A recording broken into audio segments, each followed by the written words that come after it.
Hola et bienvenue dans cette nouvelle vidéo. Aujourd'hui, je m'attaque à un lieu insolite. Perdu dans les Pyrénées, je vous invite à découvrir une fabrique de munitions du XVIIIe siècle. Et pour m'accompagner aujourd'hui, j'ai Chin, le meilleur ami de l'homme. Presque. Le meilleur ennemi des copains.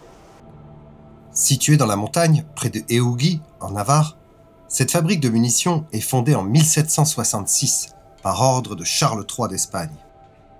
À l'époque, elle est au top de l'industrie, avec de nouvelles manières de travailler. Mais de ce complexe, il ne reste que des ruines. Car le site fut abandonné en 1794, après une bataille entre l'armée espagnole et les troupes révolutionnaires françaises. Cette fabrique est donc moderne pour son époque, car elle réunissait tous les ateliers nécessaires, de la charbonnerie en passant par les fours, les moulages et enfin le calibrage des munitions. On y produisait donc des pelotas, autrement dit des boulets de canon. Ce site faisait vivre jusqu'à 500 personnes, avec une école, un médecin et même sa propre église. Les éléments les mieux conservés sur ce site sont le cœur de la fabrique. Ces deux hauts fourneaux qui permettaient de fondre les minerais pour ensuite faire les boulets. Ils étaient alimentés constamment en matière première par un système de convoyeurs en bois, à la sauce Satisfactory. Pour un site abandonné, il est quand même pas mal protégé par l'État.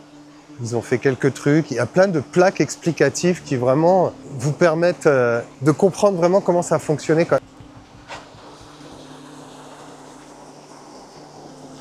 Enfin, il y a cet énorme bâtiment. Enfin, ce qu'il en reste. C'était le dépôt de charbon. Il arrivait depuis Pampelune et puis il était déchargé en haut du bâtiment où il était ensuite déplacé dans la fabrique par des convoyeurs en bois. Bon alors, il est dit qu'on peut y stocker jusqu'à 27 000 charges, mais franchement, je sais pas à quoi ça correspond, mais vu la taille du bâtiment, ça devait être vraiment pas mal.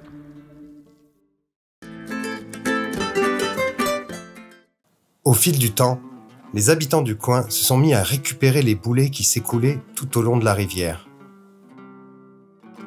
Ces mêmes personnes les utilisaient autrefois pour chauffer le lait, en précipitant des balles préalablement chauffées.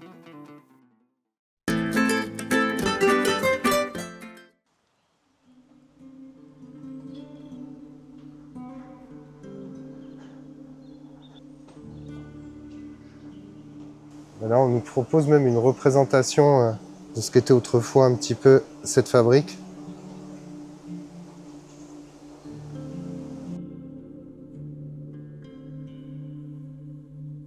Merci d'avoir regardé cette vidéo. J'espère que ces lieux insolites vous plaisent. Si vous voulez voir d'autres endroits un petit peu sympas comme ça, paumés, n'hésitez pas à me le dire en commentaire.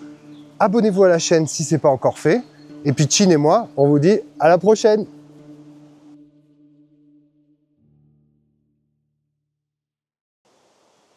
Le grand Chin. Le roi des chiens.